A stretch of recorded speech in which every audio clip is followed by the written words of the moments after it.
இன்றே டவுன்லோட் செய்து உங்கள் ஃபேவரட் ஷோக்களை என்ஜாய் பண்ணுங்க. தாத்தாக்கும் பாட்டிக்கும் கல்யாணம் பண்ணி வைப்பாங்க. தட் இஸ் த கால் தான் 60ஆம் கல்யாணம். அப்போ பேரும் பேத்திங்க அவங்களும் சேர்ந்துதான். சூப்பரா இருக்குப்பா. அது ஏன் செல்லக்குட்டி பண்றோம்னா, அப்படி பண்ணும்போது தாத்தாவும் பாட்டியும் ரொம்ப நாள் நம்ம கூட ஹெல்த்தியா சந்தோஷமா இருப்பாங்க. அதுக்காக தான்.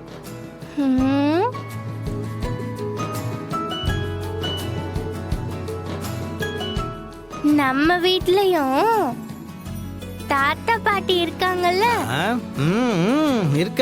இருக்காங்களே.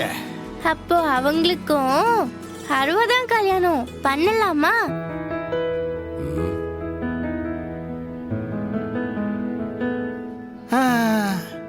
நம்ம வீட்டுல அதை பண்ண முடியாது.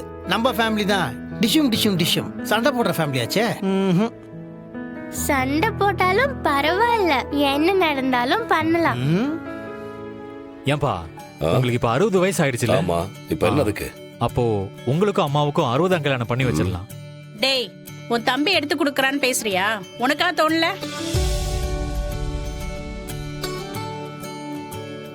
பாட்டி, நல்லது யார் சொன்னா என்ன எடுத்துக்க வேண்டியதானே? அப்பா அம்மாவுக்கு 60ஆம் கல்யாணம் பண்ணி வச்சா நம்ம குடும்பத்துக்கு தானே நல்லது. டேய், இப்ப இருக்கிற பிரச்சனைக்கு அதெல்லாம் ஒண்ணும் வேண்டாம், அப்புறமா பாத்துக்கலாம், விடு. அப்பா, ஒரு பெட்டு. வாட்டியா? நான் சொல்றேன், நம்ம வீட்ல 60ஆம் கல்யாணம் தாத்தாக்கும் பாட்டிக்கும் கன்ஃபார்மா நடக்கும்னு அவங்க முடிவு பண்ணாங்கன்னா எனக்கு இங்க சாக்லேட் வாங்கி தரணும். ஆட என்ன செல்லக்குட்டி, அவங்களாம் ஒத்துக்கவே மாட்டாங்க. அட போமா.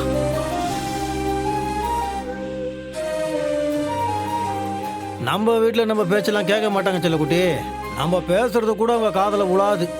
அந்த மாதிரிலாம் நாங்க பண்ண மாட்டோம். நாங்க வெளியே போறோம் அப்படின்னு கோச்சிட்டு போயிடுவாங்க. நான் சொல்ற மாதிரியே நடந்துச்சுன்னா நீ எனக்கு 2 உம்மா கொடுக்கணும். ஓகேவா? ஓகே. எனக்கும் ஓகே.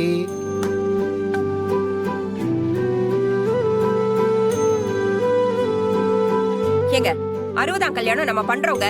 ஏய், என்ன சும்மா விளையாடிட்டு இருக்க? பின்ன ஊர்ல யார் யாரோ பண்ணிக்கிறாங்க, நாம பண்ணிக்கிறதுல என்னங்க? டேய் கதிரு, சொல்லுங்கம்மா. நீ இந்த ஃபங்க்ஷனுக்கான வேலையை பாரு. சரி, பாத்துறேன்.